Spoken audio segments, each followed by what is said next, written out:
ओम शांति।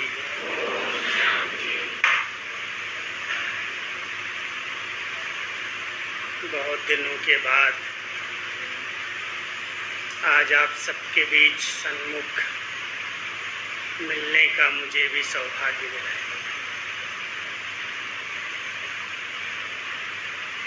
ड्रामानुसार हम सभी कलयुग के भिन्न भिन्न नज़ारे देख रहे हैं। परिवर्तन की ये वेला किस रूप से अपना रंग दिखाती है, जो कोई ने कभी सोचा ही नहीं था। बाबा की मुरलियों से जो सबने कैच किया, सब समझते थे कि कोई ऐसा कर्फ्यू लगेगा, कोई ऐसे गृह युद्ध होंगे, लेकिन एक नए प्रकार का आंतरिक युद्ध जो अदृश्य युद्ध है उसको कोई जानता ही नहीं था। अदृश्य है ना, इसको पता ही नहीं था कि ऐसा भी हो सकता है। तो ये भी ड्रामा की सीन हम सबके सामने आई। पहली सीन तो पार हो गई, लेकिन दूसरी में कई डगमग हो गए। दूसरी लहर के अंदर कई बाबा के बच्चे समर्पित हों, प्रवृत्ति वाले हों। बहुतों ने इस पुराने शरीर को छोड़ा है और अधिकतर जिनकी आयु इतनी बड़ी नहीं, 50-60 साल के भी नहीं, वो भी इस महामारी में गए। अचानक का ये खेल लोगों के प्रश्न उठाता है, लेकिन बाबा ने अपने बच्चों को सदा प्रसन्न चित्त रहने की बहुत अच्छी अच्छी विधियां बताई हैं। आत्मा के सुंदर ज्ञान से हम सब जानते हैं कि आत्माओं को इस समय अपना जल्दी जल्दी पुराना हिसाब चुकतो करना है, और हिसाब चुकतो करने का केवल एक ही तरीका होता, जल्दी जल्दी मौत और जल्दी जल्दी जन्म। तो कुछ हिसाब किताब कलयुग के अंत में आत्माएं अपना अपना चुकतो कर रही हैं। अचानक बहुत सारे दृश्य हम सबके बीच में सामने आए, लेकिन बाबा कहते हैं जो मेरे बच्चे शक्तिशाली हैं, जिनका कनेक्शन मेरे से जुटा हुआ है, उनके ऊपर बाबा की याद की छतरी है, और उस छतरी के नीचे सुरक्षित भी महसूस करते हैं। लेकिन सुरक्षित रहने के साथ साथ निर्भय रहना बहुत जरूरी है। अधिकतर देखा गया कि बीमारी से कम लोग गए, लेकिन भय से अधिक चले गए। भय भूत की तरह आ गया। आप तो सभी निर्भय हैं ना, सब निर्भय हैं। भाई ऊपर आज बहुत अच्छे भाई, ऊपर भी भाई बहनें बैठे हैं। मैं समझता हूँ लॉकडाउन में शायद पहली बार इतना बड़ा क्लास हुआ होगा, ऐसा है ना। थोड़े थोड़े तो आते हैं। हमें अनु बहन कह रही थी कि भाई जी अभी क्लास आधा ही होता है, कम लोग आते हैं। हमने कहा कोई बात नहीं, जितने आएंगे हम मिल के आएंगे। बहुत दिन का निमंत्रण इन्हों का था। पिछली बार जब खुला था तो मैं कई स्थानों पर गया था, और उस समय इस पुराने मकान में कुछ परिवर्तन हो रहा था, लिफ्ट भी लगानी थी। लेकिन अधूरे कार्य थे, इसलिए उस समय मैं नहीं आ पाया। मैं पूरा कर लो फिर आ जाएंगे। बहुत समय का ये निमंत्रण, ये जब खुला तो पहली बार ही मैं निकला हूँ। वैसे अभी भी मधुबन से बाहर आने जाने की इतनी छुट्टी नहीं मिलती है। क्यों जा रहे हो, किस लिए जा रहे हो, क्या ज़रूरी है, बहुत सारी बातें आती हैं। लेकिन एक साथ कई कार्य होते हैं। इसी साल हमारे लौकिक चाचा जी ने, जो मधुबन में रहते थे, बुजुर्ग थे, 96-97 एज थी, कुमारी थे, मम्मा की गोदी से जन्म मिला था 1960। उसके बाद समर्पित हो गए मधुबन में। और हमारी दादी गुलजार 11 मार्च को अव्यक्त हुई और उसके बाद 20 मार्च को चाचा जी ने शरीर छोड़ा। कोई तकलीफ़ नहीं थी। 2-3 दिन पहले थोड़ी सांस लेने में तकलीफ़ हुई, पानी भर गया लंग्स में, ट्रामा में ही रखा था। तो बस मुझे बाबा बुला ले, मैं बाबा के पास चला जाऊँ। मेमोरी ठीक थी, सब बातें याद रहती थी। तो अचानक गांव से भी लोग आ गए। तो गांव वाले आए और उनको देख करके सब समाचार पूछा, कैसे चल रहा है, खेती में क्या बोया है, कितना है, सब हिसाब ले लिया। और उसके बाद 2-3 दिन हॉस्पिटल में रहे और बाबा की गोदी में 20 मार्च को चले गए। उसके बाद तो आपने देखा कि अचानक सब जगह फिर से वही कर्फ्यू लग गए। आबू में भी बहुत प्रतिबंध हो गए, इसलिए उनका भोग नहीं लगा था। और भोग जो हमारी लौकिक बड़ी बहन है इधर यूपी में कासगंज में, समय पर समय हम ही लौकिक में 2 परिवार के सदस्य बचे। लास्ट में चाचा जी थे तो वो चले गए। मैंने कहा भोग लगा लो, तो कहने लगी भोग आप आकर के लगाओ, सबको बुला लेंगे। तो ये खुला था तो मैंने कहा चलो उधर भी हो लेते हैं और कृष्णा नगर का भी ये कार्य उलहना रहा हुआ है तो पूरा हो जाएगा। तो मैं 2 दिन कासगंज में रहा। यहाँ शुक्रवार को ही आना था, लेकिन गुलजार दादी जी के निमित्त वारसी में प्रोग्राम था टीचर्स का विशेष, तो मैं उस दिन आना था, लेकिन फिर कासगंज में 1 दिन और दे दिया और कन्याओं की वहाँ ट्रेनिंग रखी। युगलों का, परिवार वालों का एक क्लास किया, एक टीचर्स का 1 दिन का प्रोग्राम किया, कुमारों की अलग भट्टी की। 3 दिन में बहुत सारे प्रोग्राम हो गए।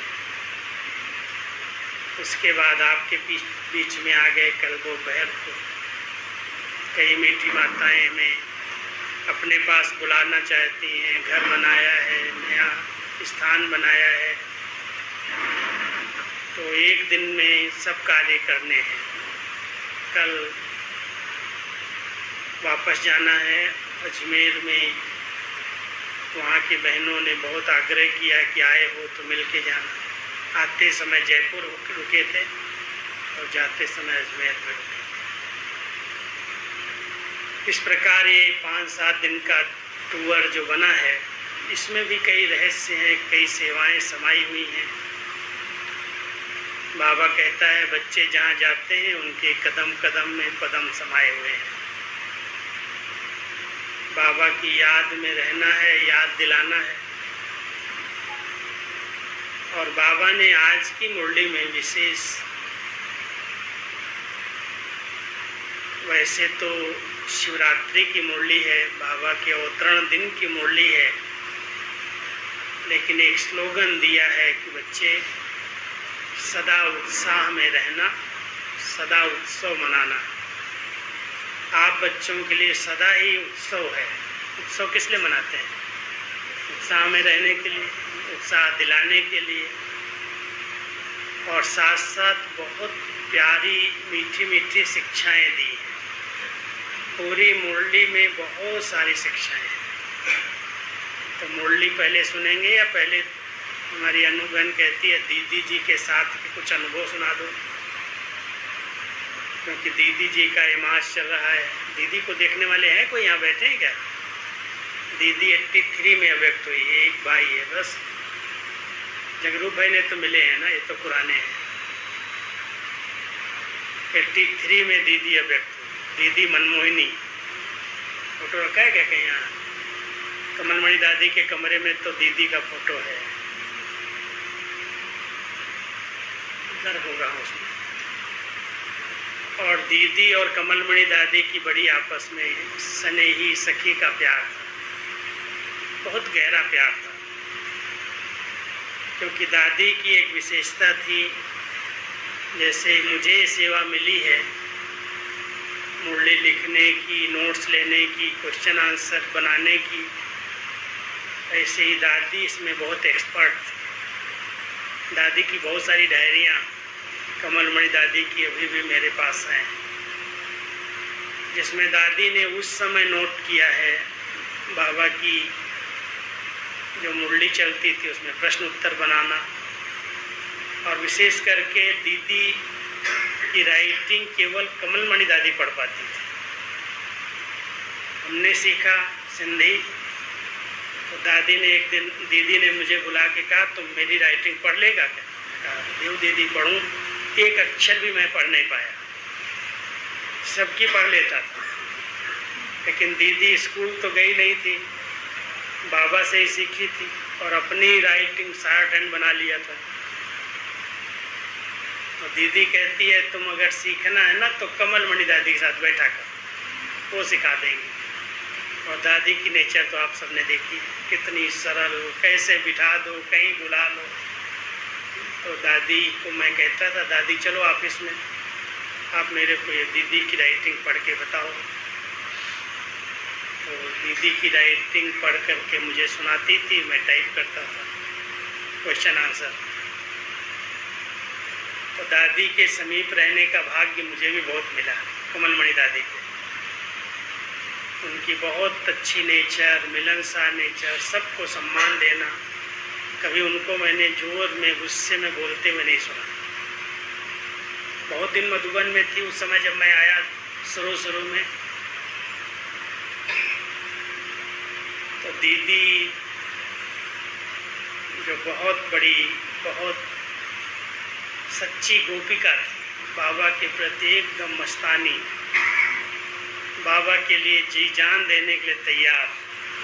जैसे मम्मा हर बात का सामना करने में नंबर आगे रही, जो भी बाबा के ऊपर आरोप लगे, केस किससे हुए, तो बाबा ने मम्मा को तो आगे कर दिया था पहले ही। ओम मंडली बनाई, मम्मा के साथ 4 कन्याएं और दीदी के साथ 4 माताएं, 8 का ग्रुप बना दिया, समर्पित किया अपनी प्रॉपर्टी को, ओम मंडली तैयार किया। ओम मंडली में दीदी माताओं में हेड थी और बहनों में, कुमारियों में मम्मा हेड थी, सेकंड दादी प्रकाशमणि थी। तो दीदी शुरू से लेकर के जो बाबा के आगे बातें आई ना, मान लो जब माताएं बहनें यज्ञ में भागने लगी, आने लगी, तो बहुत विरोध होने लगे। तो दीदी ने अलग से मकान लेकर के, क्योंकि बहुत पैसे वाले परिवार की थी वो, सिलाई स्कूल खोल दिया। अब सिलाई स्कूल में माताओं को मैं सिलाई सिखाने के लिए आ रही हूँ, मैं दादा के सत्संग के लिए नहीं रहती। तो सिलाई मशीन में कई माताएं गुप्त रीति से सिलाई भी सीखती थी, बाबा से भी मुरली सुनती थी। तो पहले सिलाई स्कूल खोलने में आगे आई, माताओं को बंधन मुक्त बनाने की युक्ति थी उनकी। उसके बाद जब माउंट आबू आए तो सबसे पहले दीदी ने ही माउंट आबू को चुना, बाबा ने इनको ही भेजा था। दीदी ने पूरे आबू को घूमा, देखा कहाँ मकान मिले, इतने लोग आएंगे, 350-400 लोगों को रहने की व्यवस्था, बाबा का बड़ा रूम अलग हो, मम्मा का अलग हो, सब बहनों का हो, भाइयों का हो। बहुत ढूंढती रही 2 दिन तक, कुछ भी नहीं मिला। लास्ट में जब निराश होकर के जाने लगी, क्योंकि वहाँ पर एक गुरु थे, बाबा के लास्ट गुरु गंगेश्वरानंद, उन्होंने ही बाबा को निमंत्रण दिया था, बाबा ये आबू स्थली जो है ये तपस्या स्थली है, यहाँ ऋषि मुनियों की बहुत गुफाएं हैं और आप अपनी पूरी संस्था को यहाँ लेकर के आ जाओ। अब उसको क्या पता कि बाबा अकेला तो आएगा नहीं, पूरी संस्था माना सारी उनके पास जो संपत्ति है, जो उनके पास वस्तुएं हैं, सामग्री है, सबको लाना। अब इतनी चीज़ें आएंगी, इतने लोग आएंगे, कहाँ रहेंगे? तो दीदी ने ढूंढा, ढूंढते ढूंढते लास्ट में कोई ने बता दिया, जब बस में बैठने लगी, कि आप लोगों को भवन बड़ा चाहिए तो यहाँ एक भवन है शमशान घाट के बिल्कुल ऊपर, देख लो जा कर के। तो लास्ट में जब वहाँ गई तो देखा तो बहुत बड़ा भवन था, कांचों से बंद था। तो इधर उधर से झांक झूंक करके देखा और पसंद आ गया। इंक्वायरी किया किसकी कोठी है, किसकी बिल्डिंग है, बंद पड़ी है, तो भरतपुर राजा की थी। अब भरतपुर राजा से बात किया, करवा दिया लोगों ने। तो उसने कहा बंद पड़ी है, आपको चाहिए तो ले लो। तो भरतपुर राजा, जिसको ब्रज कोठी बाबा ने नाम दिया, वो दीदी ने पसंद किया और सबको बुला लिया वहाँ से, कराची से। तो उसमें भी नंबर आगे आ गई। उसके बाद बहुत बड़ा पेपर शुरू हुआ। आ तो गए आबू में, लेकिन जो बाबा के पास चल संपत्ति, अचल संपत्ति थी, पैसा तो सारा ट्रेन के भाड़े में, शिप के अंदर चला गया। जिन्होंने बुलाया था उन्होंने सोचा अभी ये संस्था टूट जाएगी, अब इनके पास कुछ खाने पीने के लिए नहीं, क्या करेंगे, मदद नहीं किया किसी ने। लेकिन दीदी की जो विल पावर थी वो बहुत पावरफुल थी। दीदी कहती थी मैं सबका सहयोग दिलवाऊंगी। लौकिक संबंधी जिन्होंने बुलाया था, निमंत्रण दिया था, तो दीदी ने 5 माताएं जिनके साथ आई थी, विशेष करके बहुत बड़े परिवार की थी। दीदी की खुद की माँ साथ थी, क्वीन मदर जिनको हम कहते थे प्यार से।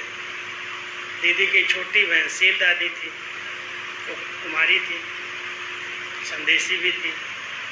और इनका बहुत बड़ा परिवार जो कराची से आ गया था भारत में, जसलोक हॉस्पिटल बनाया बॉम्बे में, और भी बहुत सारा धन इनके पास इधर उधर था। और बच्चों का माँ से बहुत प्यार था। अब माँ चली गई है तो उसको कुछ भी तकलीफ नहीं होनी चाहिए।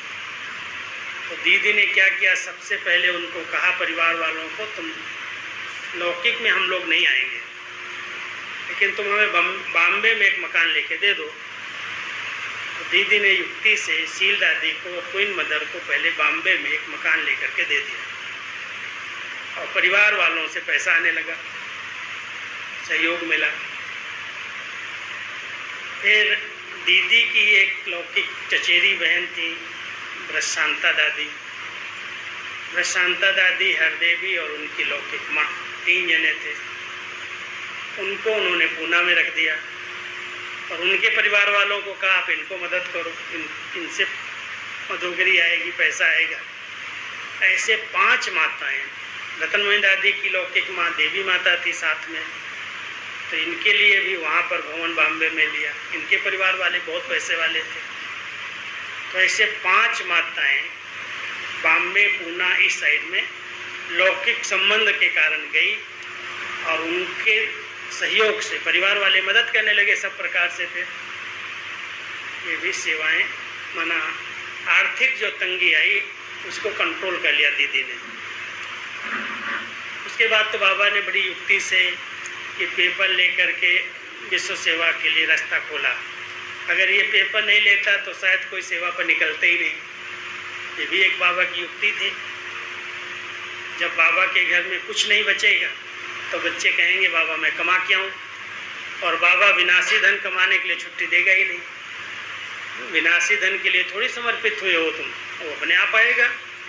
तुम्हारे पास इतना विनाशी धन है, ज्ञान धन है, गुणों का धन है, शक्तियों का धन है, योग का बल है। जाओ बच्चे दान करो, इसको दूसरों को दो, जो थोड़े कच्चे थे, जिनको इसमें विश्वास कम था, वो तो चले गए।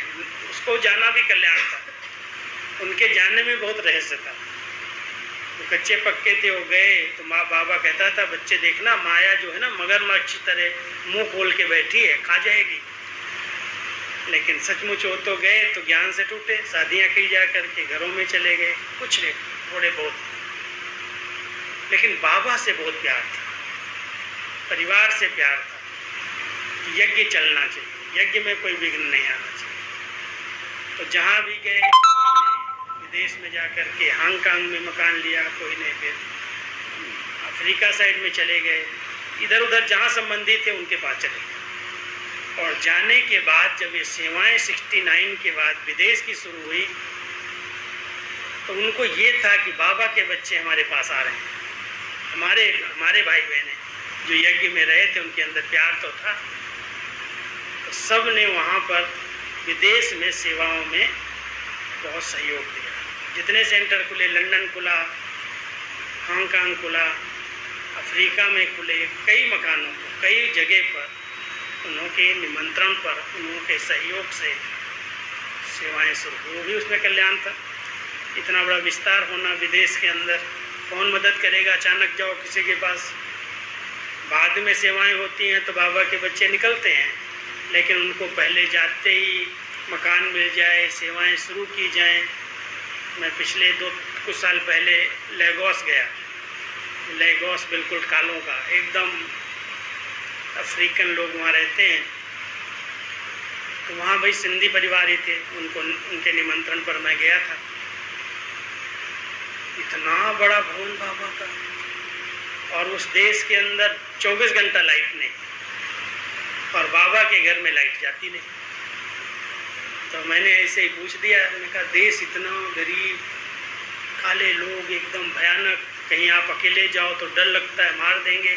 अगर आपके पास पैसा नहीं है तो गए आप, पहले पैसा रखो उनके लिए, पैसे नहीं मारेंगे, आप कोई गाड़ी रोकेंगे और अगर आपने उनको कुछ दे दिया, थोड़ा भी लिफाफा उनको पकड़ा दिया, छोड़ देंगे, और अगर कुछ नहीं दिया तो बस ख़त्म करेंगे, मार देंगे। बहुत ज़्यादा डर है, बहुत भय है उसके देश में। ऐसे ऐसे सेंटर बाबा ने खुलवाए, इतनी सेवाएं कराई, और सब सिंधी लोग हैं। 12 घंटा एक माता ने जवाब दिया जनरेटर चलेगा मेरे खर्चे से, 12 घंटे दूसरी माता ने की। इसका जितना खर्चा आएगा डीजल का हम खर्चा करेंगे, जनरेटर लगा दिए। सब की बड़ी बड़ी फैक्ट्रियां हैं, 12-12 घंटे काले लोग काम करते हैं, और बाबा के ये बच्चे जो गए हैं इधर उधर, सब सिंधी परिवार मेरे को कहें इस फैक्ट्री में चलो, इस फैक्ट्री में चलो, इस फैक्ट्री में चलो। मैं चक्कर लगाता रहा, 8 दिन वहाँ 10 दिन रहा। सब जगह बाबा बाबा, सर्वव्यापी शिव बाबा, ब्रह्मा बाबा। हर फैक्ट्री में, हर दुकान पर, हर मशीनरी के ऊपर शिव बाबा का चित्र, ब्रह्मा बाबा लगे हुए हैं। क्या बाबा छाया हुआ था विदेश में, बड़ी खुशी हो रही थी। ये सब उस समय के गए हुए बच्चे गए, और एडवांस पार्टी के। और जो यहाँ बच्चे पक्के, दादियाँ जो बनी, वो तो बहुत त्याग किया, बलिदान किया। दीदी ने ही पहले यहाँ इलाहाबाद कुंभ से सेवाएं शुरू कराई, दादियों को लेकर के आई, और सबसे पहले दीदी ने कमला नगर में रहकर सेवाएं की, दिल्ली में। अब दिल्ली में कंट्रोलर थी, सेवा करना माना उनको भाषण करना नहीं आता, मुरली नहीं सुनाती थी, लेकिन कंट्रोलिंग पावर, परखने की शक्ति बहुत नंबर 1 थी। इसलिए दीदी सब दादियों की पालना करती थी, सबके साथ उनको प्रोत्साहित करना, उनको उमंग उत्साह दिलाना, उनको सेवा में इधर उधर लगा देना। दीदी की ही छत्र छाया में कुंज दादी रही, उससे जगदीश भाई को जन्म मिला, उसी समय दीदी और कुंज दादी के सहयोग से। तो दीदी यहाँ पर 65 तक रही दिल्ली में, लेकिन 65 में जब मम्मा व्यक्त हो गई तो बाबा ने दीदी को ही मधुबन में बुलाया। बहनों की संस्था है, बहनें ही चाहिए, किसको बुलाएं? तो दीदी जैसी कंट्रोलर तो कोई थी नहीं, तो दीदी को ही रखा मम्मा की चारपाई पर, और दीदी को कहा अब तुमको संभालना है, माना सेकंड मुख्य प्रशासिका के रूप में दीदी रही। जब बाबा व्यक्त हुए तो दादी प्रकाश मणि को सौंपा, क्योंकि उनकी अंदर योग्यताएं अलग प्रकार की। फिर दीदी और दादी ने मिलकर के 69 के बाद जो कुछ बाबा ने कहा है मुझे करना है, साकार करना है। साकार में जो कहा है वो साकार रूप देना मेरा काम है, और सबको साथ लेकर के चलना। क्योंकि जब माँ बाप चले जाते हैं तो बच्चे आपस में एक दूसरे को इतना सम्मान दें, इतना रिस्पेक्ट दे करके।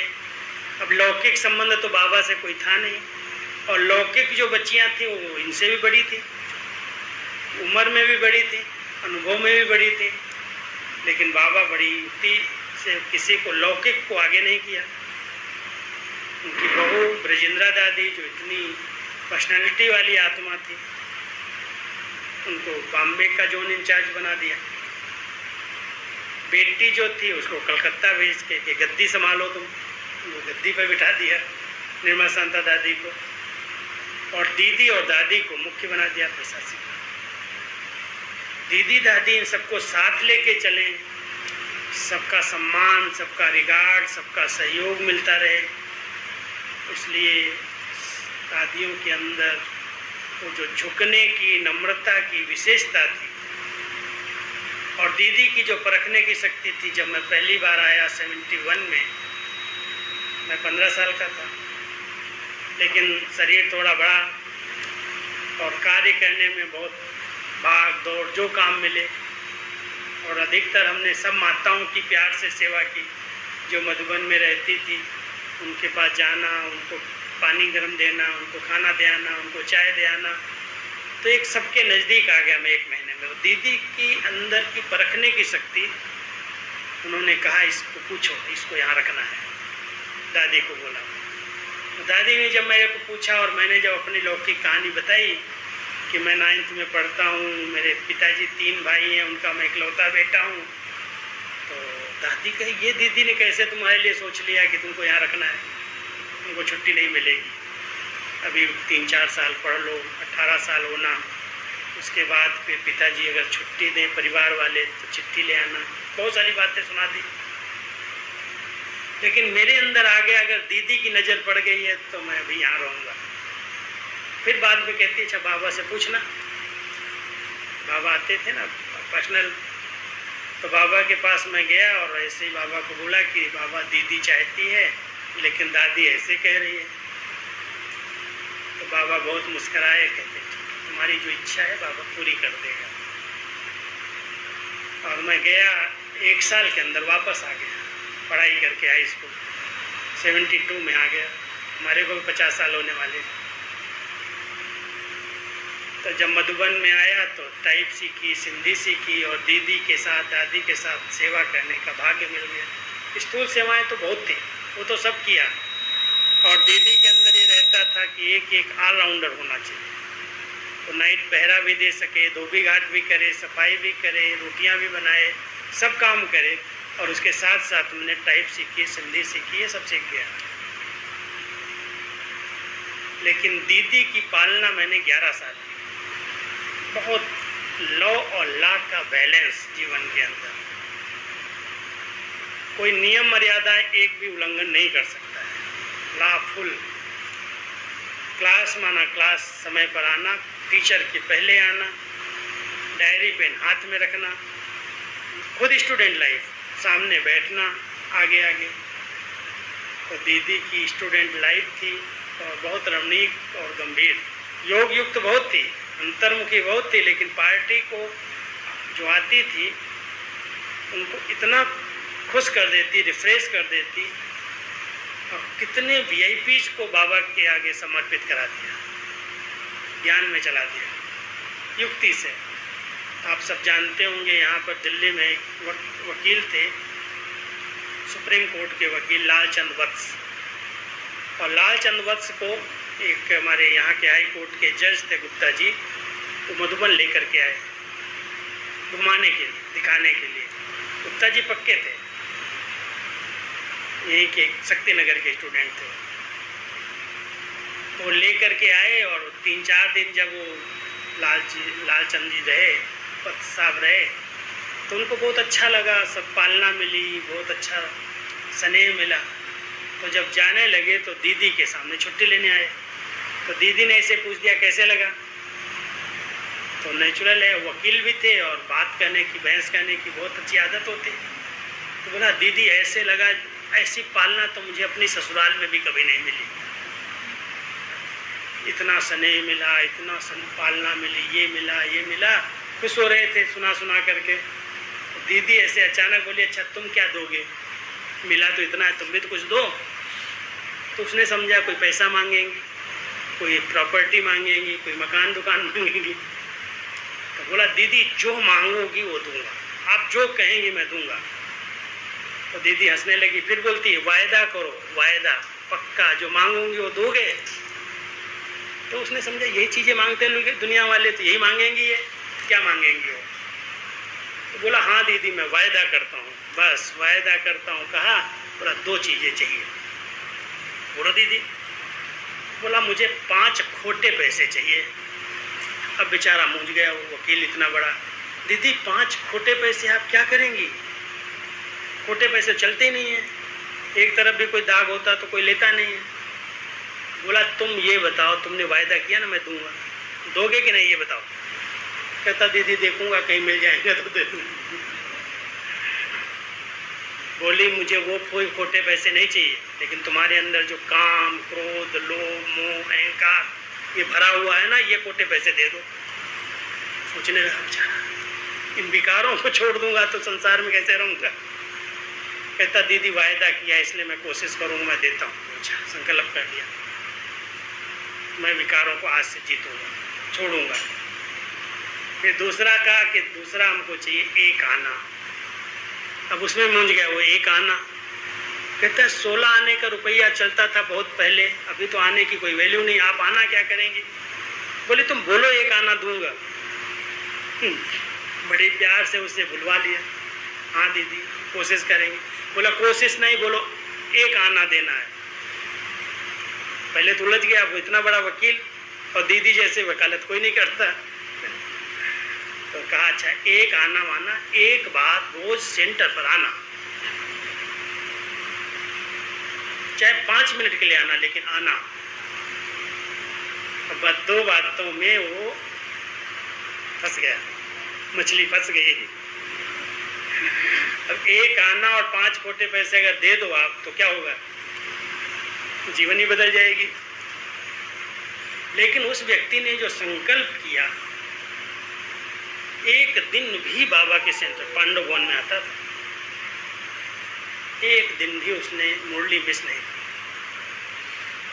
उसकी डायरी रोज की डेट वाइज 10 मिनट भी जाता था, मुरली का सार, वरदान, स्लोगन लिख करके आ जाता था हाजिरी देने के हिसाब से। कभी बाबा कमरे में जाता था। एक बार कोई उसके संबंधी, कोई बहुत नज़दीक का संबंधी शरीर छोड़ दिया, सारा घर चारों तरफ इकट्ठा है। कहता नहीं मैंने वायदा जो किया मुझे वहाँ जाना है, छोड़ करके बॉडी को गया सेंटर। मैंने एक दिन भी मिस नहीं किया और विकारों पर जीत प्राप्त किया। उसके बाद वो सरेंडर हो गया, मधुबन में ही आ गया। मधुबन में ऑफिस बना दिया दीदी ने सुखधाम में, और सुखधाम में ही रहने लगा जब रिटायर हुआ था। उसके बाद उसने जो केस था हमारा, एक तो वकील लोग तो रिटायर होते नहीं, रजौरी गार्डन का केस था। साकार ब्रह्मा बाबा की 66 में इस पर दृष्टि पड़ी थी। साकार बाबा ने कहा था ये ज़मीन मिल जाएगी तो 10 साल में स्वर्ग बना दूंगा। और उस समय इंदिरा गांधी जी ने वहाँ पर रिंग रोड निकलने की कोशिश की, उसी रास्ते से रिंग रोड जाएगी। अब रिंग रोड और मकमाइज के बीच में कोर्ट केस हो गया। अब वो चलता रहा, रिंग रोड अलग चली गई, लेकिन बाबा ने कहा ये ज़मीन चाहिए। साकार के समय का संकल्प था। तो लालचंद वश जब आए तो उन्होंने इस ज़मीन को, केस को जीत लिया। फिर उसके बाद रजौरी गार्डन बना।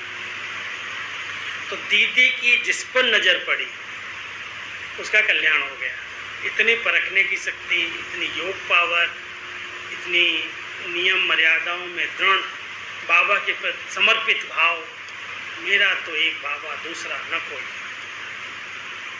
बहुत प्यार, जिगरी प्यार। बाबा ने कहा है मुझे करना है, बाबा ने कहा है मुझे करना है। और जितने रहस्य अव्यक्त बाबा ने अव्यक्त मुरलियों में खोले हैं वो दीदी को सामने बिठा के खोले। दीदी के बाद बाबा ने कोई अव्यक्त में रहस्य नहीं खोले। और दीदी अव्यक्त हुई 83 में। उसके पहले उनको इतना वैराग्य आ गया कि अभी घर चलना है, घर चलना है, घर चलना है। और छोटी सी एक बाथरूम के अंदर सुबह अमृत वेला रोज कराती थी हम लोगों का, खुद आकर के बैठती थी योग में 4 बजे। तो अमृत वेला उस दिन कराने में थोड़ा लेट हुआ तो दादी को आया, क्या हो गया दीदी आज आई नहीं। तो दीदी जब उठती थी सो करके तो थोड़ा देर फ्रेश होने के लिए बाथरूम में गई और बाथरूम में थोड़ा चक्कर आया। और चक्कर आया तो उनको यहाँ चोट लगी सिर में, और चोट लगने से थोड़ा सा ब्लड निकला। तो डॉक्टर आए होंगे, तो नर्सेज आई होंगी, तो दीदी को कहा अभी योग में आपको नहीं जाना, आप लेट जाओ। तो दादी कही देखा क्या हो गया दीदी। तो दीदी ने बताया ऐसे ऐसे मैं बाथरूम में गई, थोड़ा चक्कर आ गया तो लग गया है।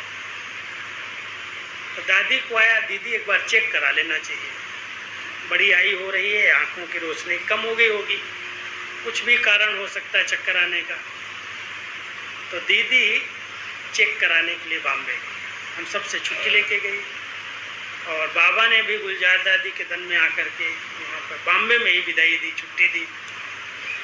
और दीदी का डॉक्टर जो था उसने कहा दीदी की आँख में तो कोई इतनी प्रॉब्लम नहीं है, लेकिन एक छोटी सी गांठ है जो यहाँ पर ब्रेन के अंदर है, वो ब्लड नहीं आने दे रही है। और छोटी सी गांठ है, निकाल देंगे ठीक हो जाएगी। लेकिन वो छोटी सी गांठ जो उसने ऑपरेशन किया, दीदी कोमा में चली गई। कोमा में गई, 25 दिन तक कोमा में बॉम्बे में। आज खुल जाएगी आँख, आज ठीक हो जाएगी, आज ठीक हो जाएगी, आज ठीक हो जाएगी। लेकिन दीदी 28 जुलाई को शरीर छोड़ दिया। शरीर छोड़ा तो ब्राह्मणों के अंदर तो हलचल बड़ी जल्दी होती है ना, क्वेश्चंस क्यों लगती है। जानकी दादी वहीं साथ में थी, बहुत स्नेह था उनका भी दीदी से। डॉक्टर ने कहा 25 दिन कोमा में रही हैं, अभी तो उनको बॉडी को नहीं ले जा सकते हैं, ख़राब हो जाती है, ये है वो है। दादी जानकी ने कहा कैसा भी है, इनका बहुत स्नेह था, ये यज्ञ की मुख्य प्रशासिका रही हैं, इसलिए बॉडी ले जाएं, बॉम्बे से आबू ले जाएं। और आबू में इतने लोग इकट्ठे हो गए, भीड़ लग गई। दीदी की पालना बहुतों ने ली थी।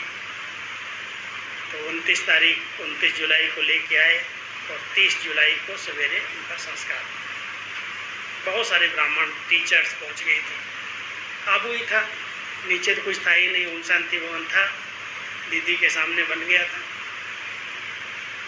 तो बॉडी को ओम शांति भवन में रखा गया, फिर संस्कार हुआ। संस्कार के बाद सब तैयार होकर के जब आए तो बाबा को भोग लगाने के लिए गुलजार दादी जी बैठी, और भोग लगाने गई तो बाबा आ गए। और बाबा आए और बाबा ने जो बच्चों के अंदर हलचल चल रही थी संकल्पों में कि ऐसा क्यों हो गया, दीदी हमारी बहुत प्यारी थी, दीदी इतना मुख्य प्रशासिका के रूप में संभाल रही थी, ऐसा ऐसा, तो बाबा ने उसका उत्तर दिया कि दीदी हर कार्य में सदा आगे रही है, इसमें भगवान का भी दोष नहीं है, और डॉक्टर का नाम भगवती था, उस भगवती का भी दोष नहीं है। ये बाबा की प्लानिंग है नई दुनिया की रचना के लिए। बाबा को इस आत्मा को फाउंडेशन में नई दुनिया की स्थापना में निमित्त बनाना है, इसलिए आप बच्चों को संकल्प नहीं चलाने हैं। ये सब ड्रामा के राज हैं, बाबा जानता है, आप लोग निश्चिंत रहो। तो बहुत अच्छी मुरली चली, 30 जुलाई की आई थी, थोड़े दिन पहले आप सुना होगा। तो ऐसे करके दीदी का पाठ चला और बहुत अच्छी तरह से दीदी ने यज्ञ की सेवाओं को आगे बढ़ाया, संगठन को मजबूत किया। ये है दीदी का इतिहास, 60 में बताया। मैं तो बहुत लंबा कई घंटे सुनाया है, मैंने कई बार सुना चुका हूँ, और आज तो आप ऑनलाइन सुनते रहते हैं, ऑनलाइन सुनते हैं ना सभी, बहुत सारी क्लासेज मिलती रहती हैं, ऑनलाइन सुनते हैं बहुत सारे भाई बहनें। ये दीदी की बात है बस, ठीक है। अनुभव अभी मुरली सुनाओ ना। आज की बाबा की मुरली शिव जयंती की है। बाबा विशेष शिव जयंती पर जब आते हैं तो बच्चों को जन्मदिन की बधाई देते हैं। हम बच्चे बाबा को देते हैं और बाबा कहते हैं बच्चों का भी जन्म बाबा के साथ साथ होता है। ये अवतरित हुई आप आत्माएं हो, ब्राह्मण आत्माएं हो, आपका ये अलौकिक जन्म है, इसलिए अलौकिक जन्म की आपको भी बधाई। ये मुरली है 16/2/88 की। आज है 18/7/21। ओम शांति। सदा उत्साह में रहकर उत्सव मनाओ, हेडिंग है। आज विश्वेश्वर बाप अपने विश्व की श्रेष्ठ रचना व श्रेष्ठ आदि रत्नों से अति स्नेही और समीप बच्चों से मिलने आए हैं। अति स्नेही अति समीप बच्चों से मिलने आए हैं। विश्वेश्वर बाप के बच्चे तो विश्व की सभी आत्माएं, बच्चे तो सभी आत्माएं हैं, लेकिन ब्राह्मण आत्माएं अति स्नेही समीप की आत्माएं हैं, क्योंकि ब्राह्मण आत्माएं आदि रचना है।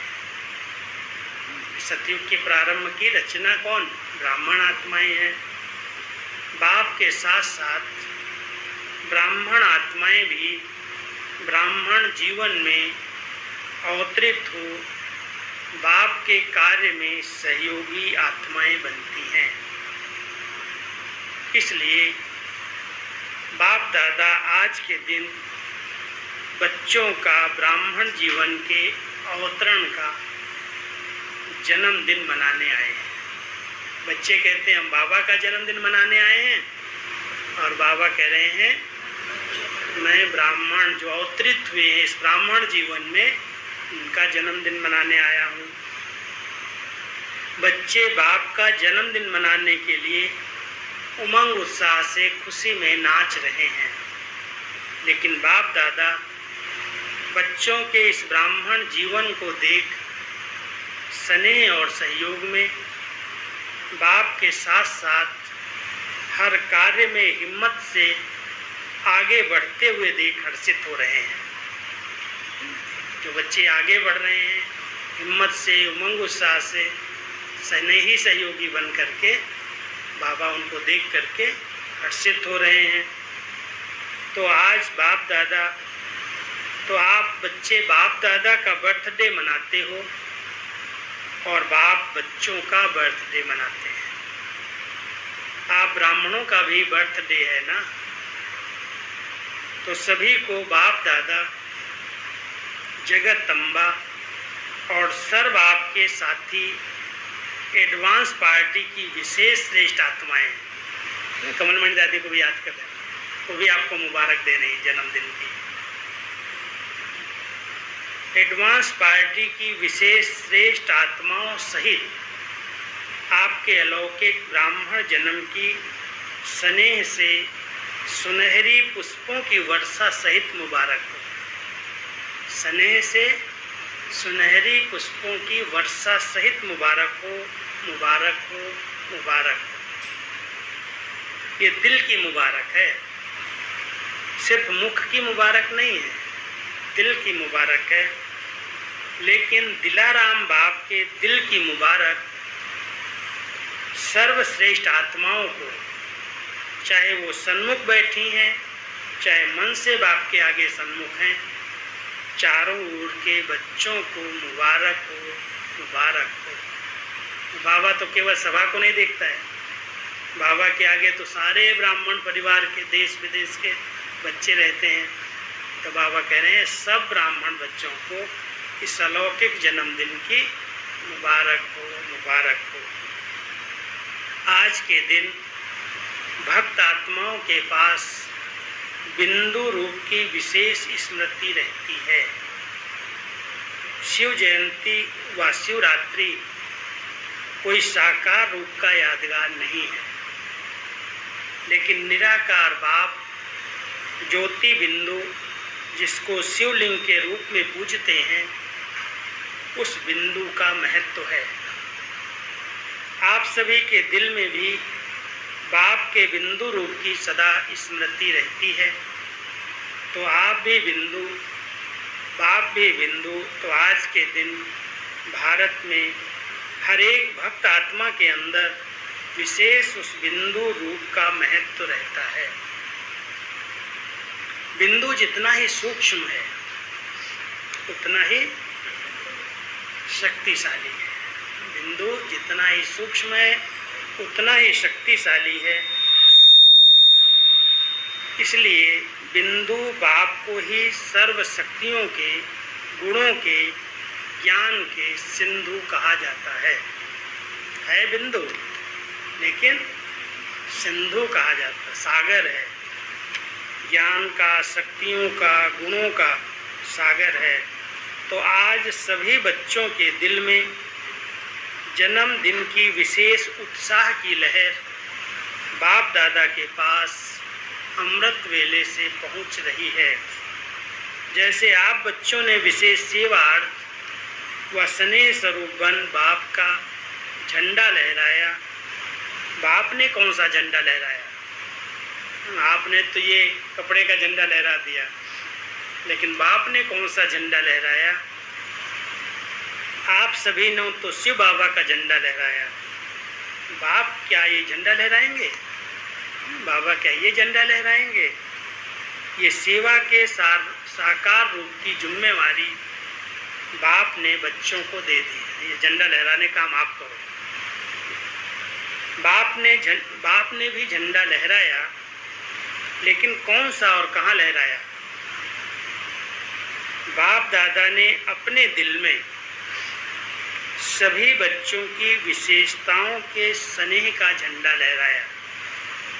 अपने दिल में सभी बच्चों के विशेषताओं के स्नेह का झंडा लहराया। कितने झंडे लहराए होंगे? इस दुनिया में इतने झंडे कोई भी नहीं लहरा सकता।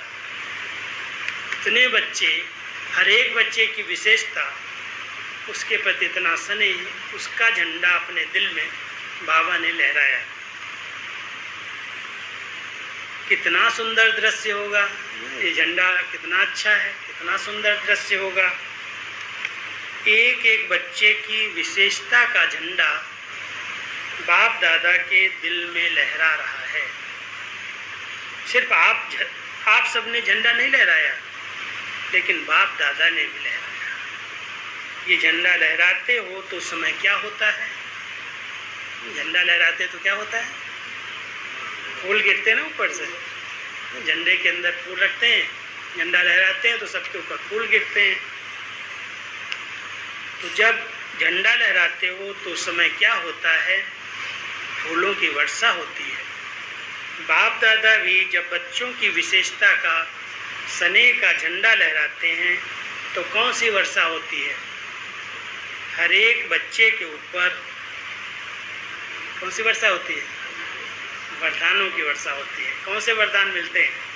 बच्चे अविनाशी भव, अमर भव, अचल अडोल भव। ये फूल है बाबा के। वरदानों की वर्षा होती है।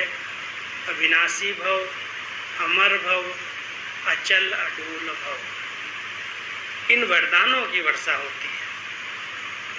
ये वरदान ही बाप दादा के अविनाशी अलौकिक पुष्प हैं। यही फूल हैं। बाबा ये फूलों की वर्षा करते हैं। बाप दादा को इस अवतरण दिवस की अर्थात शिव जयंती दिवस की बच्चों से भी ज़्यादा खुशी है। खुशी में खुशी है, क्योंकि अवतरण का दिवस हर वर्ष यादगार तो मनाते हैं, लेकिन जब बाप का साकार ब्रह्मा तन में अवतरण होता है तो बाप दादा को इसमें भी विशेष, शिव बाप को विशेष इस बात की खुशी रहती है कि कितने समय से अपने समीप बच्चों से अलग परमधाम में रहे थे। बाबा को बड़ा प्यार आ रहा है। मैं इतने सब बच्चों से कितना समय अलग परमधाम में रहता हूँ, संगम पर आकर के मिलता हूँ। चाहे परम धाम में और आत्माएं भी रहती हैं, मेरे साथ और आत्माएं भी रहती हैं, लेकिन कितना प्यार कर रहा बाबा, देखो परम धाम में और आत्माएं भी रहेंगी, लेकिन जो पहली रचना की आत्माएं हैं, ब्राह्मण आत्माएं, जो पहली रचना की आत्माएं हैं, जो बाप समान बनने वाली सेवा की साथी आत्माएं हैं, वो कितने समय के बाद अवतरित होने से फिर से आकर मिली हैं। कहते ना आत्मा परमात्मा अलग रहे बहुकाल, कितना समय 5000 साल हो गए हम सभी सृष्टि मंच पर आए, बाबा से बिछुड़े। अब बाबा जब आया है तो बच्चों को देखता है समीप में, स्नेही सहयोगी, उनको देख करके बाबा कहता है जैसे शिव बाबा को खुशी होती है उतना आप बच्चों को नहीं होती, मुझे बहुत खुशी होती है। तो इतने समय के बाद मैं बच्चों के बीच में आया हूँ। वो कितने समय के बाद अवतरित होने से फिर से आकर मिलती हैं, कितने समय की बिछुड़ी हुई आत्माएं, श्रेष्ठ आत्माएं फिर से आकर मिलती हैं।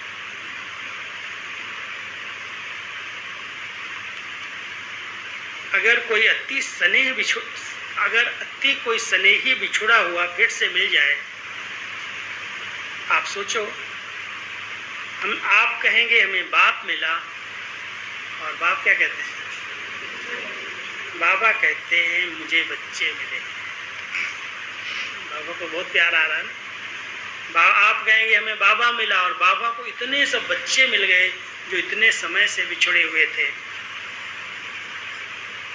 तो बाप कहते हैं हमें तो बच्चे मिले।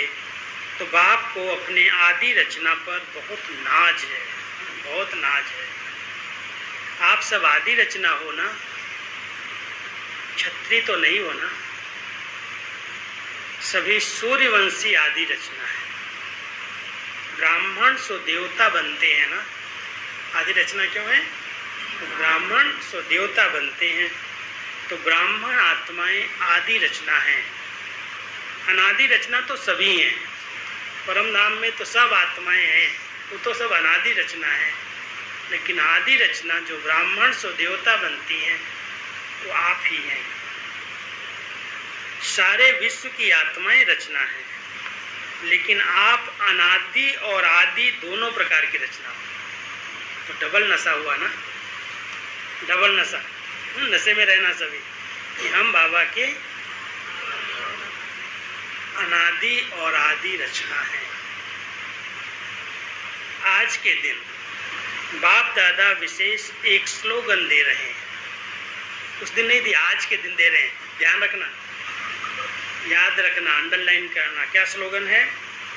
आज के दिन को उत्सव का दिन कहते हो ना, शिवरात्रि व शिव जयंती उत्सव मनाते हो। उत्सव के दिन का यही स्लोगन याद रखना कि ब्राह्मण जीवन की हर घड़ी उत्सव की घड़ी है। ब्राह्मण जीवन की हर घड़ी उत्सव की घड़ी है।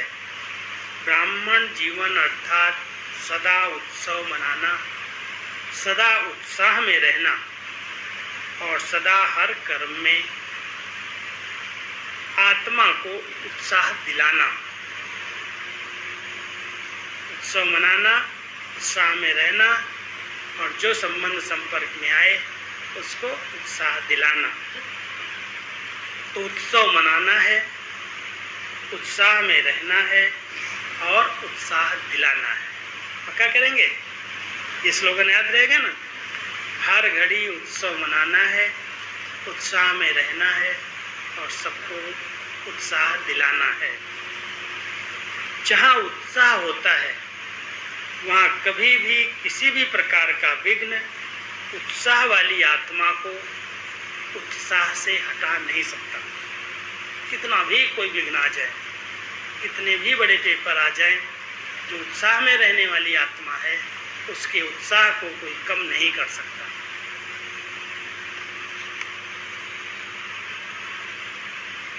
जैसे अल्पकाल के उत्साह में सब बातें भूल जाती हैं ना, कोई उत्सव मनाते हो तो उस समय के लिए खुशी के सिवाय और कुछ भी याद नहीं रहे, वहाँ क्या होता है? क्या होता है?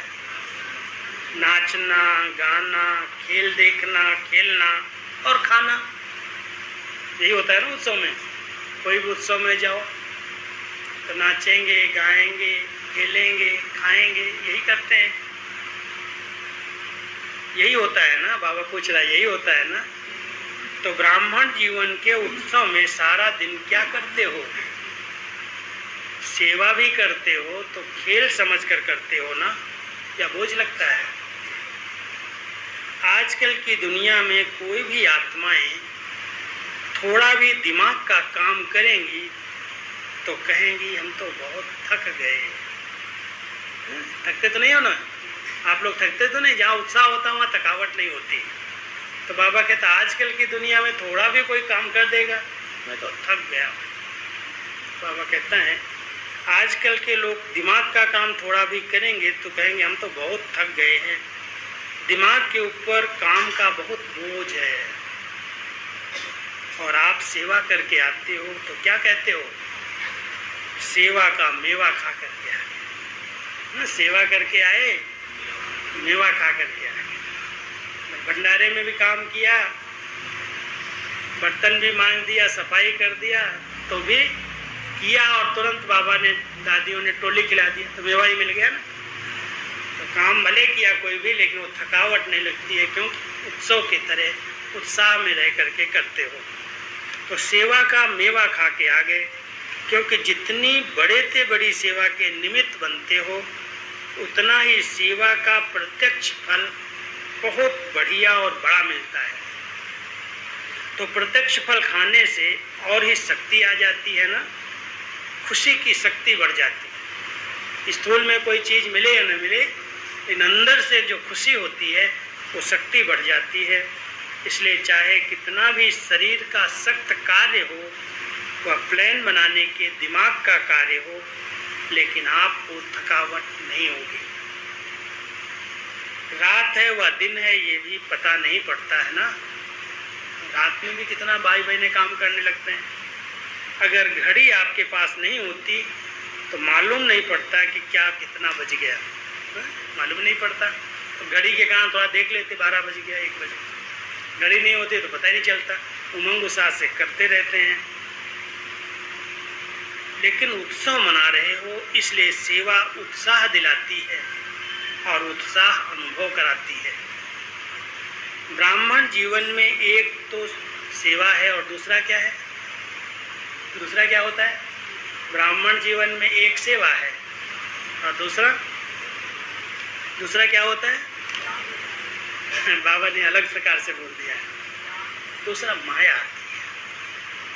माया आती है, आती है कहीं। अभी सुनो बाबा क्या कहता है। बाबा कहता है माया का सुनकर थोड़ा हंसते हो सब।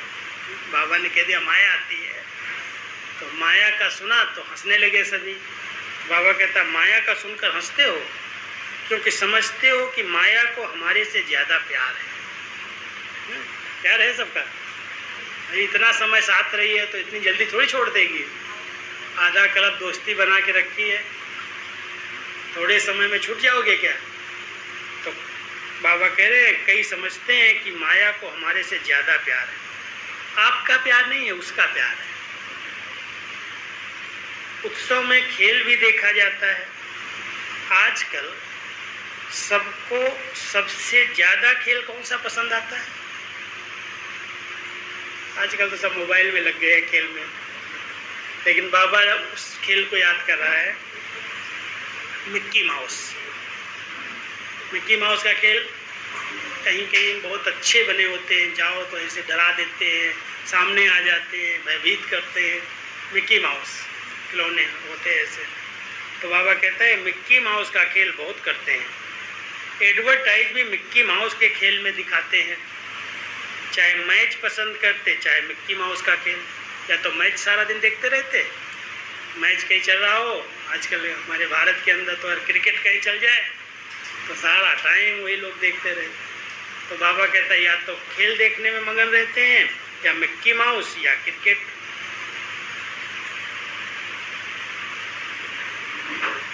खेल में क्या करते हैं? अब वो खेल, बाबा उसको याद कर रहा है, खेल में क्या करते हैं? गेंद आता है सामने से तो उसको किक लगा देते हैं, दूर फेंक देते हैं। गेंद आता है और आप फिर दूसरी तरफ फेंक देते हो और कैच कर लेते हो तो विजयी बन जाते हो। ऐसे ही माया के गेंद हैं। अगर माया कभी खेल करे ना तो ऐसे समझो माया ने गेंद फेंका है, मैं उसको किक लगा के फेंक दूर कर दूं, नहीं तो उसको कैच कर लूं तो विजयी बन जाऊंगा। तो बाबा भी बहुत रमणीकता से कह रहे हैं, गेंद आता है तो आप फिर दूसरी तरफ फेंकते हो और कैच कर लेते हो तो विजयी बन जाते हो।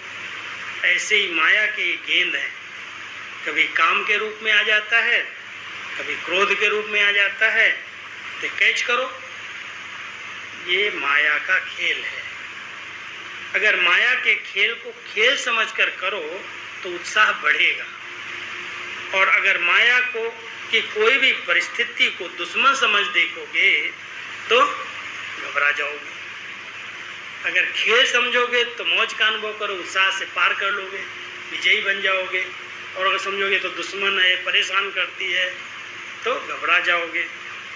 मिक्की माउस खेल में कभी बंदर आता है, कभी बिल्ली आ जाती है, कभी कुत्ता आ जाता है, कभी चूहा आ जाता है। मिक्की माउस खेल यही होता है ना। तो उसमें आप घबराते हो क्या?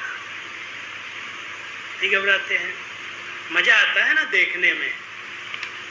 तो ये भी उत्सव के रूप में माया के भिन्न भिन्न परिस्थितियों का खेल देखो। खेल देखने में कोई घबरा जाए तो क्या कहेंगे?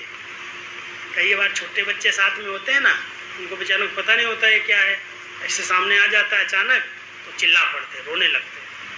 तो बाबा कहता है ऐसे नहीं करना, मजे से देखो। आ रही है माया, खेल की रीति से देखो।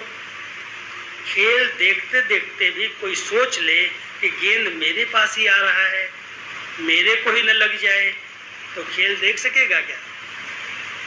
तो खुशी और मजे से खेल देखो, माया से घबराओ नहीं। माया से घबराना नहीं, सुन रहे हो? माया से घबराना नहीं। यही स्मृति रखो कि ब्राह्मण जीवन की हर घड़ी उत्सव है, उत्साह है।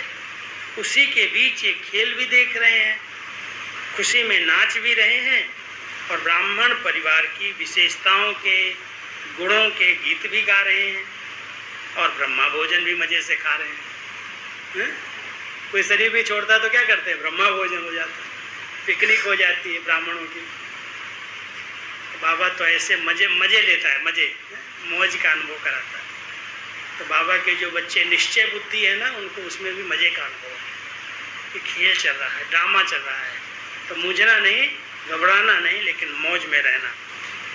आप जैसा शुद्ध भोजन, अभी देखो बाबा की गहरी गहरी शिक्षा, आप जैसा शुद्ध भोजन, याद का भोजन विश्व में किसको भी प्राप्त नहीं है।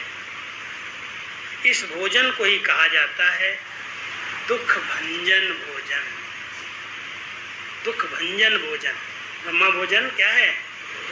दुख भंजन भोजन। याद का भोजन सब दुख दूर कर देता है, क्योंकि शुद्ध अन्न से, तो बाबा की याद में बनाया, सबने खाया, तो वो याद में बनाया हुआ शुद्ध भोजन, शुद्ध अन्न से मन और तन दोनों शुद्ध हो जाते हैं। अगर धन अशुद्ध आता है, अगर धन कहीं अशुद्ध आता है, तो अशुद्ध धन खुशी को गायब कर देता है। अब यहाँ शिक्षा शुरू हो रही है। अशुद्ध अन्न अगर आपके घर में आ रहा है, तो इधर उधर से हेरा फेरी करके, भ्रष्टाचार करके, लूट करके, चोरी करके ले करके घर में आ रहा है, तो बाबा उसके लिए कह रहे हैं अशुद्ध धन खुशी को गायब कर देता है, चिंता को ले आता है। जितना अशुद्ध धन आता, माना धन आएगा 1 लाख, तो चिंता आएगी पदम गुना, और चिंता को सदैव चिता कहा जाता है। इसलिए सब ब्राह्मणों को ध्यान रखना चाहिए, सच्ची कमाई को जितना है प्यार से कमाओ। क्यों इतना लूटो किसी को, झूठ बोलो, चोरी करो, वो आ भी गया मान लो, तो शांति से चैन से रहने नहीं देगा। इसलिए बाबा यहाँ शिक्षा दे रहे हैं। चिंता को सदैव चिता कहा जाता है, तो चिता पर बैठने वाले को कभी खुशी कैसे होगी। और शुद्ध अन्न मन को शुद्ध बना देता है, इसलिए धन भी शुद्ध हो जाता है। याद के अन्न का महत्व है, इसलिए ब्रह्मा भोजन की बहुत महिमा है। अगर याद में नहीं बनाते और खाते तो ये अन्न स्थिति को ऊपर नीचे कर सकता है। ध्यान देना माताएं, विशेष आपकी जवाबदारी है। भोजन बनाने वालों की बहुत बड़ी जवाबदारी। याद में रह करके बनाया जाए, नहीं तो अगर जरा भी इधर उधर के विचार उसमें चले गए तो सबकी स्थिति बिगाड़ देंगे। इसलिए जवाबदारी है, याद में बनाया हुआ और याद में स्वीकार करने वाला अन्न दवाई का काम करता है। समझ रहे हैं? याद में बनाया हुआ और याद में रहकर खाया हुआ भोजन दवाई का काम करता है और दुआ का भी काम करता है। दुआ जैसे दे रहे हैं हम किसी को, अच्छा शुद्ध भोजन खिलाया प्यार से, तो उसके अंदर से दुआ निकलेगी, तो दुआ का भी काम करता है। याद का अन्न कभी नुकसान नहीं कर सकता। कई कहते हैं ये नहीं खाना, ये नहीं खाना, ये नहीं खाना। तो बाबा यहाँ सिखा रहा है कि याद में अगर खाओ, कुछ भी थोड़ा सा खाओ, बाबा को प्यार से स्वीकार करा के खाओ, तो नुकसान कभी नहीं कर सकता है। इसलिए हर घड़ी उत्सव मनाओ, माया किसी भी रूप में आए। अच्छा अभी सुनो, मोह के रूप में आई, मोह के रूप में अगर आती है तो क्या समझना है? मोह के रूप में अगर आती है तो माताएं क्या समझना? मोह तो उत्पन्न होता है ना, बंदर। बाबा ने बड़ी रमणीकता से कहा है, अगर मोह के रूप में माया आती है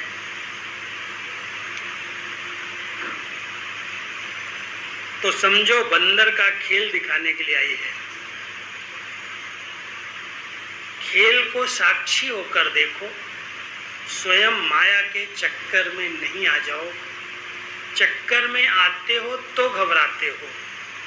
आजकल छोटे छोटे बच्चों को ऐसे मनोरंजन के खेल कराते हैं, ऊंचा भी चढ़ाएंगे और नीचे भी लाएंगे, एक थक से छोड़ देते हैं। एक बार मैं एक जगह गया न्यूजीलैंड में, मेरे बोला एक बहुत अच्छा खेल है, कुछ नहीं होता है, आपका हार्ट ठीक है? हमने कहा हाँ ठीक है बिल्कुल। मुझे क्या पता था इतना डेंजर खेल है ये।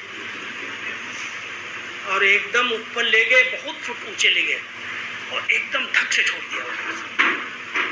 अब जितना ये था पसीना निकल गया, उनको पता ही नहीं था ये भी कोई खेल होता है। सेकेंड में ऊपर से नीचे।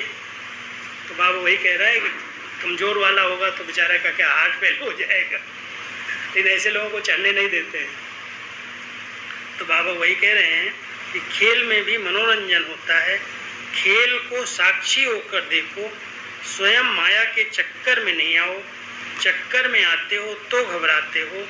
आजकल छोटे छोटे बच्चों को ऐसे मनोरंजन के खेल कराते हैं, ऊंचा भी चढ़ाएंगे फिर नीचे भी ले आएंगे, तो ये मनोरंजन है, खेल है। कोई भी रूप में आए, ये मिक्की माउस का खेल समझ कर देखो। जो आता है वो जाता भी है, आया है तो जाता भी है। माया किसी भी रूप में आती है तो अभी अभी आई, अभी अभी गई। आप माया के साथ श्रेष्ठ स्थिति में, आप माया के साथ श्रेष्ठ स्थिति से चले न जाओ। माया को आने दो, आप उसके साथ क्यों जाते हो? वो आई है, अपने आप चली जाएगी, आप उसके साथ नहीं जाना। खेल में होता ही ऐसे है, कुछ आएगा कुछ जाएगा, कुछ बदलेगा। अगर सीन ही बदली ना हो तो खेल अच्छा ही नहीं लगता। इसलिए जो सीन आई ना, आई और चली गई।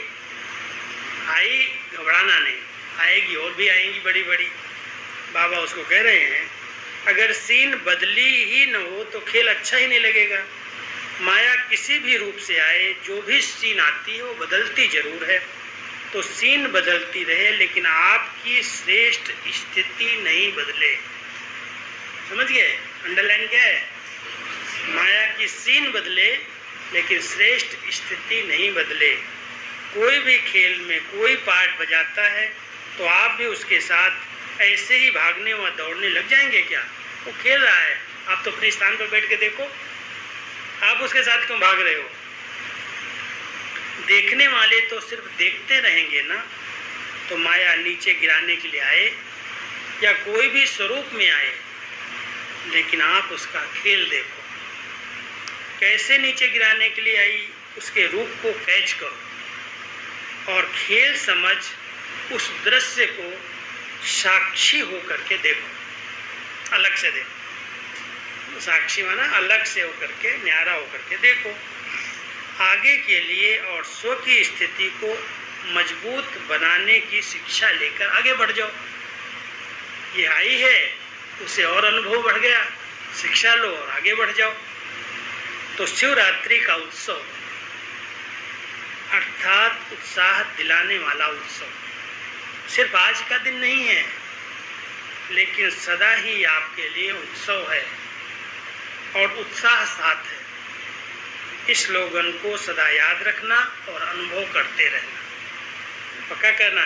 कुछ भी हो, मेरा उत्साह कम नहीं होना चाहिए। उमंग अंदर से गया तो सब कुछ चला गया, खुशी गायब हो गई। तो बाबा कहता है इस